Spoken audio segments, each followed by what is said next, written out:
Salut tout le monde, j'espère que vous allez bien.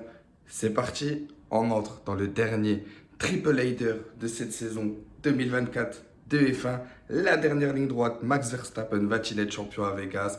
McLaren va-t-il pouvoir rester premier au championnat constructeur? Ferrari vont-ils les rattraper? Mercedes va-t-il se relever? C'est ce qu'on va voir tout de suite dans cette vidéo d'avant-course. Mais avant que la vidéo ne commence, les gars, si ça vous plaît un minimum, n'oubliez pas de vous abonner, de liker, de mettre votre meilleur pouce en l'air.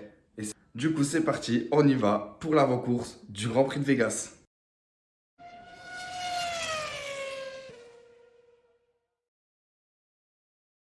Max Verstappen peut-il remporter le championnat dès ce week-end? Ben écoutez, il a fait le taf au Brésil. Il n'a plus qu'à terminer devant Lando Norris et ne pas concéder plus de 3 points de retard sur lui. Et il sera sacré dès ce week-end à Vegas.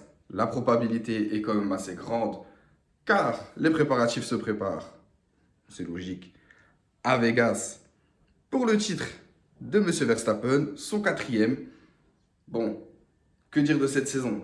Si jamais il remporte le titre, on pourra dire que celui-là, il aura été le chercher. Pas comme les 2 dernières années.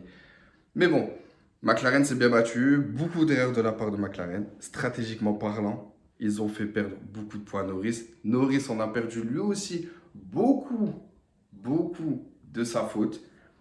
Ils grandissent, ils apprennent.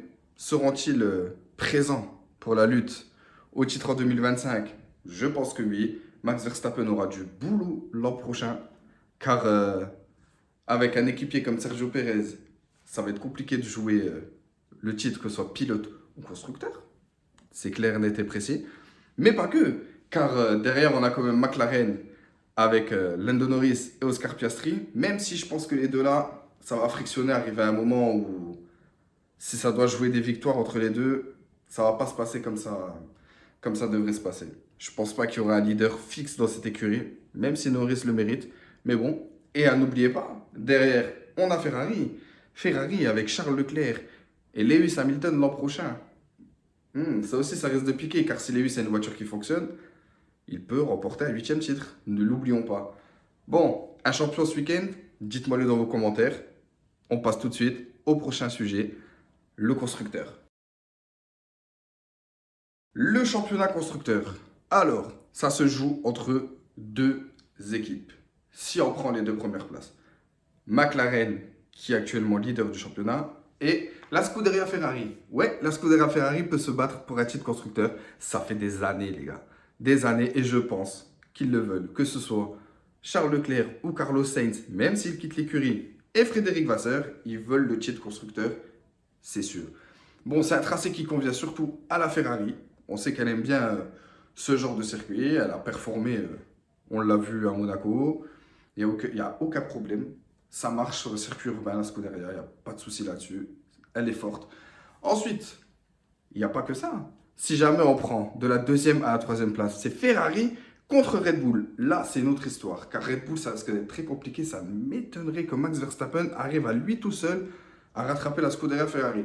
Même si avec lui, rien n'est impossible. Vous le savez, je le sais aussi. Bon, le championnat constructeur, c'est Ferrari qui a la clé.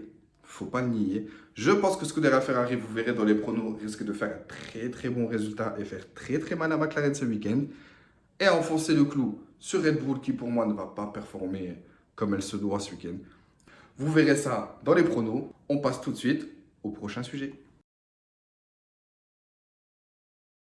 Et le prochain sujet, les gars, c'est Mercedes. Alors Mercedes, on les attend un peu au tournant, car ils nous ont apporté une évolution à Austin qui n'a pas du tout fonctionné. Elle est catastrophique, surtout sur la voiture 44 d'Hamilton. Elle est catastrophique. Franchement, faut-il des tests pour l'an prochain sur la voiture de Lewis? Ça, c'est une bonne question, car quand on voit Russell, il arrive quand même à performer. Lewis, il galère un peu avec la voiture. Ça, c'est pas normal. C'est pas normal. On a déjà entendu parler avant Silverstone de boycottage sur la voiture d'Hamilton, patati patata. Comme par hasard, il remporte la course. On verra ce que ça va donner à Vegas. Par contre, là, Mercedes, ils sont dans le dur. Vraiment dans le dur. Ils n'ont toujours pas compris comment fonctionnent les voitures à effet de sol. On le voit, ils galèrent. Alors que c'était des monstres dominants sur l'avant-dernière génération. dominants. Là, ils ont vraiment beaucoup de mal. On voit qu'ils comprennent pas la voiture. Ils la comprennent vraiment pas. Ils ont beau essayer, tenter et tout. Dès qu'il y a un peu plus de performance, ça rechute tout de suite 2 ou 3 grands prix derrière. C'est très compliqué pour eux. Ils ont fait une meilleure saison que les 2 dernières. On peut pas le nier. Mais c'est pas au niveau de Red Bull, de McLaren et même de Ferrari. C'est un peu en retrait. On les attend au tournant, voir ce qu'ils vont apporter comme évolution sur la voiture, surtout d'Hamilton. Car ça boycotte un peu Lewis, j'ai l'impression là-haut. Et bon, c'est Lewis Hamilton. Il lui reste que 3 grands prix à tenir chez Mercedes. Il finira ensuite sa carrière sans doute chez Ferrari. Avec peut-être un nouveau titre. Ça serait beau qu'il gagne avec Ferrari. Ce serait magnifique. On verra ça l'an prochain. Du coup, on passe au circuit et les pronos. Et après, on y va. C'est parti! Alors, le circuit de Las Vegas, sur le strip de Vegas.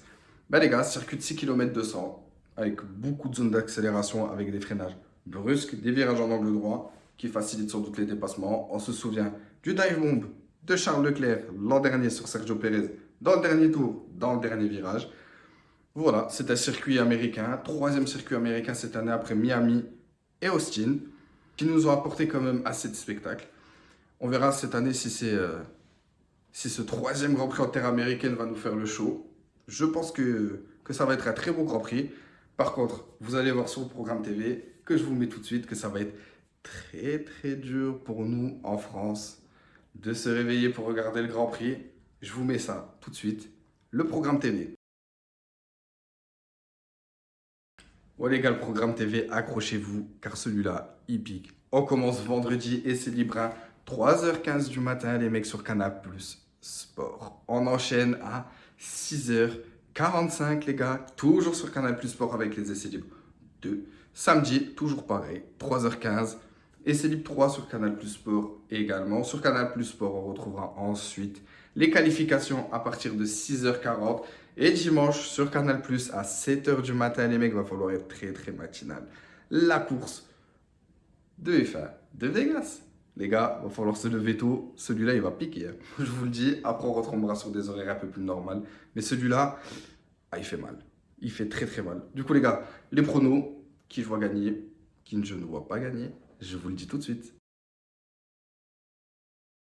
Alors, les gars, pour mes pronos perso à moi, je vois remporter ce Grand Prix par Charles Leclerc. Ouais, je pense que Charles Leclerc va finir 1, Norris 2, Carlos Sainz 3. Max Verstappen ne remporte pas le titre à Vegas. Je vous le dis, je vous le pose là tout de suite. Non, Max Verstappen ne sera pas champion à Vegas, sera sans doute champion à Abu Dhabi dans la dernière course, mais pas avant. Ça c'est posé, c'est dit. Du coup, dites-moi dans les commentaires qui va remporter le Grand Prix, ce que vous attendez de ce Grand Prix, si bien sûr vous allez vous lever pour regarder le Grand Prix. Mais bon les gars, abonnez-vous, likez, partagez. C'était Christo. Allez, je vous dis à la prochaine. Ciao.